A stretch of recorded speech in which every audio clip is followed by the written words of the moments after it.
घने जंगलों के बीच एक बड़ा सा गांव बसा हुआ था जिसका नाम चंद्रपुर था। उसी गांव में एक परिश्रमी और बहादुर युवक रहता था जिसका नाम माधव था। माधव मेहनती था लेकिन बहुत अकेला भी था। उसके माता पिता का देहांत कई साल पहले हो चुका था। एक दिन माधव लकड़ियां काटने जंगल गया हुआ था। शाम ढल रही थी, आसमान में लालिमा फैल रही थी और जंगल में अजीब सी खामोशी छा गई थी। तभी उसे दूर एक सुंदर युवती दिखाई दी। वह युवती बेहद सुंदर थी, गोरा चेहरा, बड़ी आंखें और लंबे काले बाल। वह जंगल के किनारे बैठी रो रही थी। माधव पास गया और बोला, बहन, तुम कौन हो? इस सुनसान जंगल में क्यों रो रही हो? युवती ने धीमी आवाज में कहा, मेरा नाम मृणाली है। मैं रास्ता भटक गई हूँ। मेरा कोई नहीं है। माधव का दिल पिघल गया। उसने कहा, अगर तुम्हारा कोई नहीं है तो मेरे घर चलो। मेरा भी इस दुनिया में कोई नहीं है। कुछ ही दिनों में दोनों ने गांव के मंदिर में विवाह कर लिया। गांव वाले भी खुश थे कि आखिरकार माधव को भी जीवन साथी मिल गया। लेकिन शादी के बाद धीरे धीरे गांव में अजीब घटनाएं होने लगी।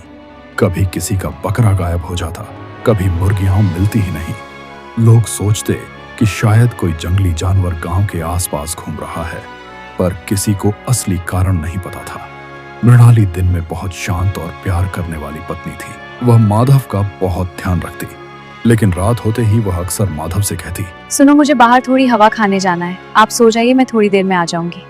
माधव भोला था, वह कुछ नहीं कहता और बाहर हवा खाने भेज देता था। ठीक है मृणाली, जल्दी आ जाना, मैं सो जाता हूँ। एक रात माधव की नींद अचानक खुल गई। उसने देखा कि मृणाली बिस्तर पर नहीं है। उसे थोड़ा अजीब लगा। वह चुपचाप घर से बाहर निकला और मृणाली के पीछे पीछे जंगल की ओर चल पड़ा।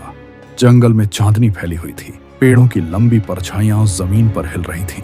माधव दूर एक बड़े पेड़ के पीछे छिप गया। तभी उसने जो देखा उससे उसके पैरों तले जमीन खिसक गई। उसने देखा कि मृणाली अचानक जमीन पर झुकने लगी। उसके लंबे बाल हवा में फैल गए और उसके दांत बड़े बड़े नुकीले हो गए। कुछ ही क्षणों में वह एक भयानक राक्षसनी में बदल गई। माधव का दिल जोर जोर से धड़कने लगा। राक्षसनी मृणाली ने जंगल में घूमते एक जंगली जानवर को पकड़ लिया और उसे खाने लगी। माधव डर से कांप उठा।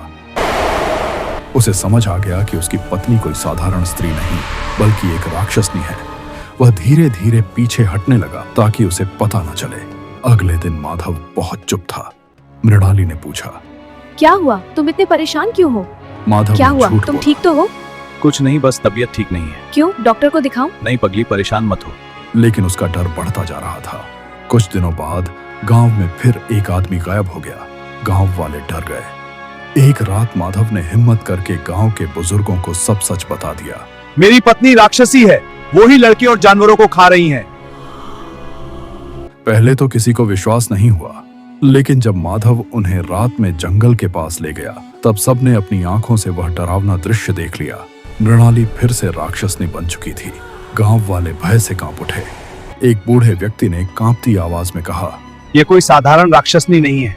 अगर इसे पता चल गया कि हम सब सच जान चुके हैं तो ये पूरे गांव को खत्म कर देगी। सब लोग डर गए। उस रात ही गांव के लोगों ने फैसला किया कि वे चंद्रपुर गांव छोड़ देंगे।